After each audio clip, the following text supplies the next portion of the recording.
মালয়েশিয়ার শ্রমবাজারে বাংলাদেশি কর্মী পাঠাতে অনুমোদন পেয়েছে দেশের 25টি রিক্রুটিং এজেন্সি। দেশটির বিদেশি কর্মী নিয়োগের online platform foreign worker centralise management system থেকে এই অনুমোদনপ্রাপ্ত এজেন্সিগুলোর তালিকা আনুষ্ঠানিকভাবে প্রকাশ করা হয়েছে। দীর্ঘ প্রক্রিয়া ও বিরতির পর মালয়েশিয়ায় শ্রমবাজার পুনরায় উন্মুক্ত করার অংশ হিসেবে এই পদক্ষেপ নেওয়া হলো। প্রথম ধাপে বাংলাদেশ থেকে সর্বমোট 15,000 কর্মী মালয়েশিয়ায় গমনের সুযোগ পাবেন। নিয়োগ প্রক্রিয়া শুরুতে বর্তমান প্রায় 5,000 প্রার্থীর আবেদন প্রক্রিয়াধীন রয়েছে। নতুন এই নিয়োগ প্রক্রিয়ায় সবচেয়ে বড় সুযোগ তৈরি হয়েছে পরিষেবা খাতের অধীনে রেস্টুরেন্ট সেক্টরে। রেস্টুরেন্ট খাতের জন্য প্রায় 10,000 কোটা নির্ধারণ করা হয়েছে। এই 10,000 পদের বিপরীতে আগ্রহী বাংলাদেশি কর্মীদের কাছ থেকে আবেদন গ্রহণ শুরু হয়েছে।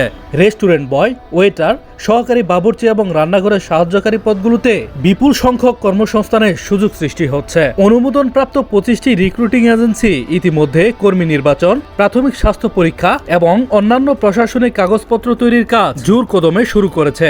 সংশ্লিষ্ট খাত বিশেষজ্ঞরা জানিয়েছেন, পূর্বের যে কোনো জটিলতা এড়াতে এবার অনলাইন প্ল্যাটফর্ম FWCMS এর মাধ্যমে পুরো প্রক্রিয়া মনিটর করা হচ্ছে। তবে এই প্রক্রিয়ার ইচ্ছুক কর্মী ও সাধারণ মানুষকে সরকার অনুমোদিত এবং FWCMS তালিকার বাইরে কোনো অননুমোদিত দালাল বা এজেন্সির সঙ্গে অর্থ লেনদেন না করার পরামর্শ দেওয়া হয়েছে, যাতে কর্মপ্রার্থীরা প্রতারণার হাত থেকে রক্ষা পান। বাংলাদেশি প্রবাসীদের জন্য এটি অত্যন্ত ইতিবাচক একটি উদ্যোগ। খুব শীঘ্রই প্রথম ধাপে 15,000 কর্মী তাদের নিজ কর্মসংস্থানের উদ্দেশ্যে মালয়েশিয়ার পথে রওনা হবেন বলে আশা প্রকাশ করা হচ্ছে।